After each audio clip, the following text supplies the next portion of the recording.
was really Daniel 2 and 7 that stopped me in my tracks. I had firmly believed that we were saved by grace through faith and that the second coming of Christ was Judgment Day. However, after studying Daniel 2 and 7, I realized that the teachings I was holding fast to were nothing but rules of men given to us by the Antichrist. I felt sick to my stomach. My entire world had just turned upside down. The most important thing to me at that moment was to find out how to recognize the second coming of Christ. As often as there was someone there to study, I went. I carefully examined every Bible verse and asked question after question. It was so hard for me to throw away the false teachings, the fixed ideas that I had in my mind. After I studied King David and the fig tree, Father and Mother took pity upon me and opened my mind to realize that Christ Ansang Hong was indeed our God, our Father, who appeared in these last days in the flesh. No man can plan their birth or their death to align with the prophecies of the Bible. It is only God who controls history. It is only God who directs the events of the world. And it is only God who can fulfill all the interlocking prophecies of the Bible. Christ Ansang Hong truly is the second coming of Christ.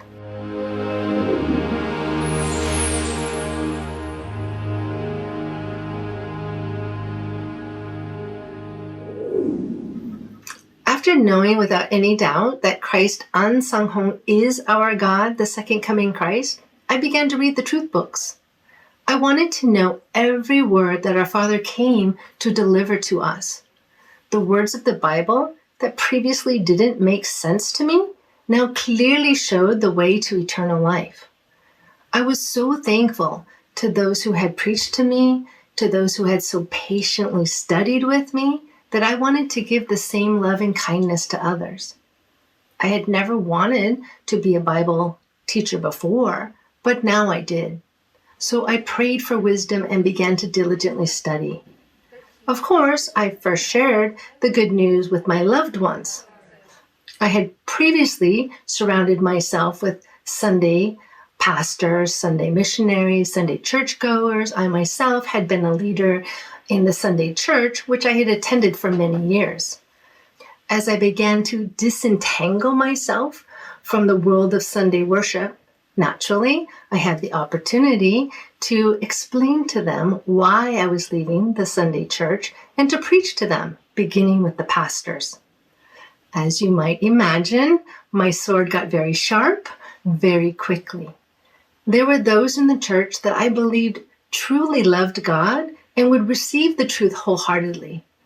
As my life shifted to the Church of God, I began to feel an overflowing love and joy that I had never felt before.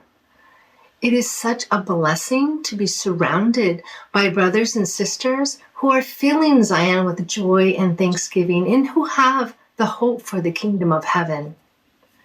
I sincerely want to thank Father and Mother for their coming, for calling us out of the darkness and allowing our eyes to see and our ears to hear these precious words that lead to eternal life.